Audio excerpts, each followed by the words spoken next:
ಮಕ್ಕಳಿಗೆ ಮದುವೆ ಮಾತ್ರ ಅಲ್ಲ, ನಿಶ್ಚಿತಾರ್ಥ ಮಾಡಿದ್ರು ಹುಷಾರ್. ಯಾಕಂದ್ರೆ ನಿಮಗೆ 2 ವರ್ಷ ಜೈಲು ಶಿಕ್ಷೆ ಆಗೋದು ಗ್ಯಾರಂಟಿ. ಹೌದು, ಮಕ್ಕಳಿಗೆ ಮದುವೆ ಅಂದ್ರೆ ಬಾಲ್ಯ ವಿವಾಹ ನಿಲ್ಲಿಸೋಕೆ ಕರ್ನಾಟಕ ಸರ್ಕಾರ ಈಗ ಮತ್ತೊಂದು ಹೆಜ್ಜೆ ಮುಂದಿಟ್ಟಿದೆ. ಈಗ ಕೇವಲ ವಿವಾಹ ಅಲ್ಲ, ನಿಶ್ಚಿತಾರ್ಥ ಮಾಡಿದ್ರೂ ಕೂಡ ಶಿಕ್ಷಾರ್ಹ ಅಪರಾಧವಾಗಿದೆ.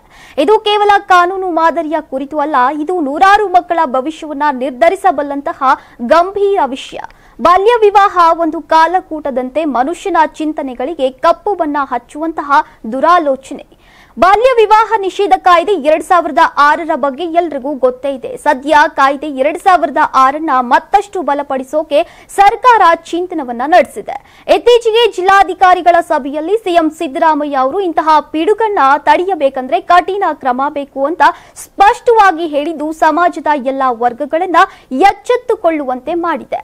ಹೊಸದಾಗಿ ಸರ್ಕಾರ ತರೋಕೆ ಉದ್ದೇಶಿಸಿರುವ ಮಸೂದೆ ಅತ್ಯಂತ ಗಂಭೀರವಾಗಿದೆ. ಇದರ ಪ್ರಕಾರ ಬಾಲ್ಯ ವಿವಾಹ ಮಾತ್ರವಲ್ಲ, ನಿಶ್ಚಿತಾರ್ಥ, ಹೆಣ್ಣು ಗುರುತು ಮಾಡುವುದು, ಮದುವೆ ಮಾತುಕತೆ ಸೇರಿದಂತೆ ಅಥವಾ ಮದುವೆಗೆ ಸಿದ್ಧತೆ ನಡೆಸಿದ್ರೂ ಕೂಡ ಈಗ ಅಪರಾಧವಾಗುತ್ತೆ.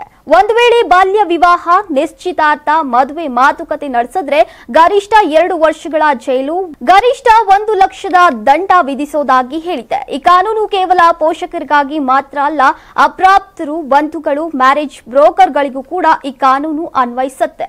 ಯಾರಾದರೂ ಬಾಲ್ಯದಲ್ಲಿದ್ರೆ ನಿಮ್ಮ ಮಗಳು, ಅಕ್ಕ, ಸಹೋದರಿ ಅವರ ಶಿಕ್ಷಣಕ್ಕೆ ಬೆಂಬಲ ನೀಡಿ.